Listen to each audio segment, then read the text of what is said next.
John, you and I have often talked about stress and individuals, but let's talk family. Robert, I think that's really, because when we've talked about those things, we've sort of quite necessarily approached what you might describe as the negative aspect of it. But family's the buffer. Family is what, it can create stress, but a good family situation can most certainly create stress. You've got a toddler, so... Yeah, but hey, he creates purpose. You know, and you know, here I was at 54, finally decided to pee in the gene pool, a little bit late. First child too, first marriage, so, you know, it's not like we're a second time rounder. And it's the best thing I've ever done. It's the best. You know, he comes down at night now, stands out in the hall, and you think, we look at each other and we go, oh yeah, what's he going to come up with? And he goes, jumps through the door and goes, hiya! And, you know, all of that you just sit there and go, yeah, this is what it's about.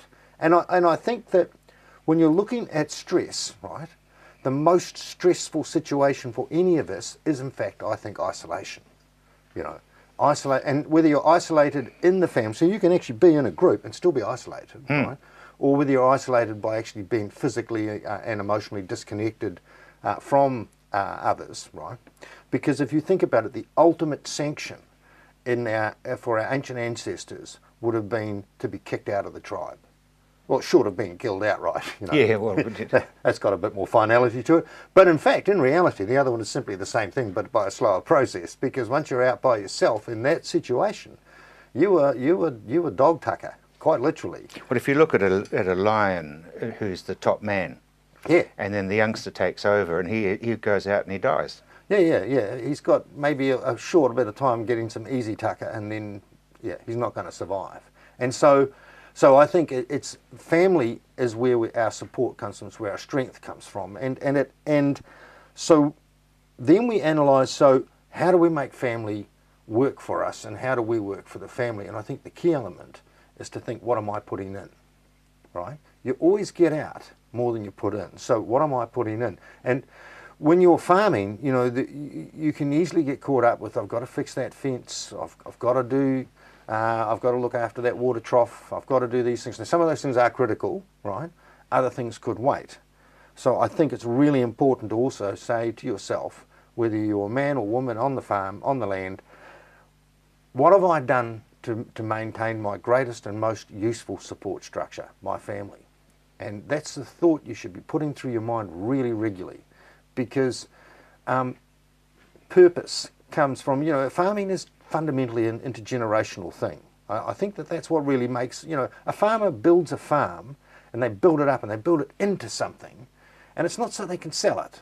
Well, you know, they might be part of it. That's one of the aims, is the capital gain at the end. Well, that's one of the aims, but I think for many farmers it's about, so I can see what I've built continue on and become even better again. And so that's where that connectedness comes through. You know, that's why I'm a bit entity people. Well, there wouldn't be a farmer in the country that doesn't want to leave his farm or her farm better than they took it on. Absolutely. But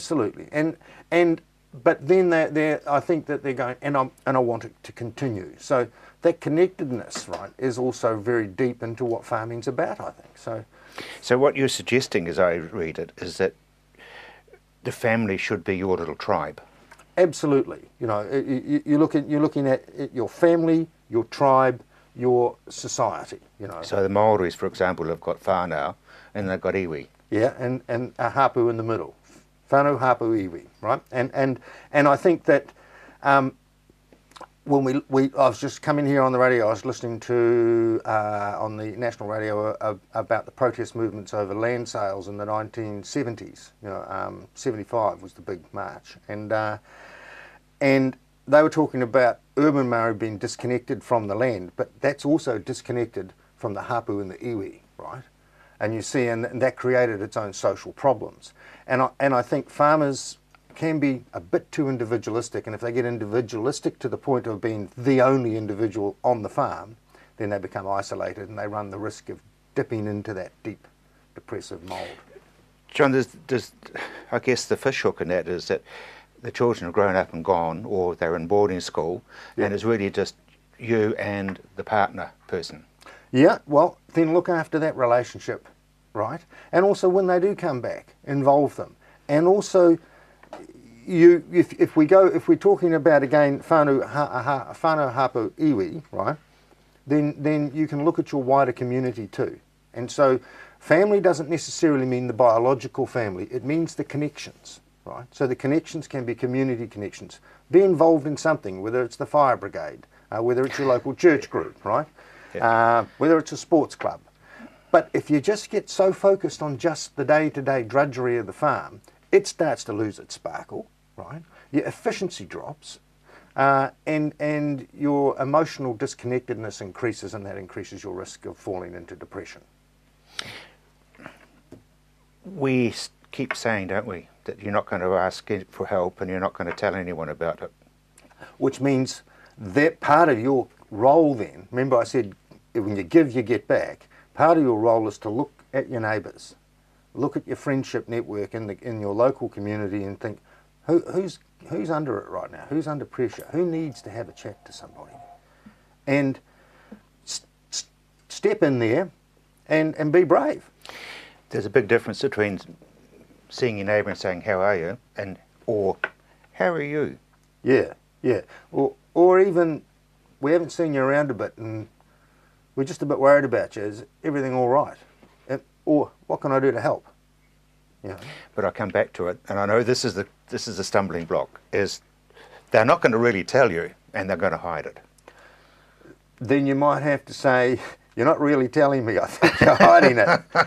And say, look, we've known each other for this long. Fair comment. You know, we've known each other this long. If you're not going to talk to me, who the hell are you going to talk to? And you say, and you don't have to answer that now, but understand that gate's open anytime you want to walk through it. You come talk to me if you need to. The interesting thing that I found, and you know that I've been there and in the duck spot and come back out again, is when I started talking about it, a hell of a lot of other people have said, Rob, I've been there. Yeah. Look, this is not an unusual problem. This is a modern epidemic, you know, and because it doesn't have like a big festering sore attached to it, or you know, It's not visible. Yeah, no good obvious symptom, you know, and also because of our culture, you know, our rugby hard tough man culture, we are meant to not show these things. I think the next generation are better. I think my father's generation, you know, that came out of the war was the worst. You know. Yeah, wow. Because they had a lot to hide and hold down. And they never let it up. And so they sort of passed it on to their sons, who pass it on to their sons. Well, not my little fellow, he's quite good. He goes, oh, I'm really upset about this broken tractor. Well, just a little thing here. Anyone who's going to invent a toy that articulates, right, make it so that you can clip it together so it doesn't fall apart. Thank you. Parents will love you for it. Yeah, exactly. Take-home message is... Spend some time and effort working on your family. It's not an effort anyway, it's a pleasure, right? Ask your family how it's going for them, and feel free to share with them how it's going for you, and think of your neighbours and think of your community. It'll come back to you. And know that if you do talk about it, you'll find that there's a lot of sympathy, because everyone that you think's okay. Yeah, you'd be surprised how much is under the surface when you scratch it. Yeah, exactly.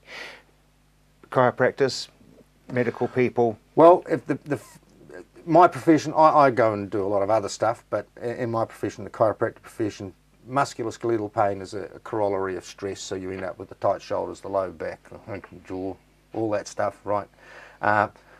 Medical practitioners can change the biochemistry a bit. Counsellors, great people to talk to help get your head round it, right?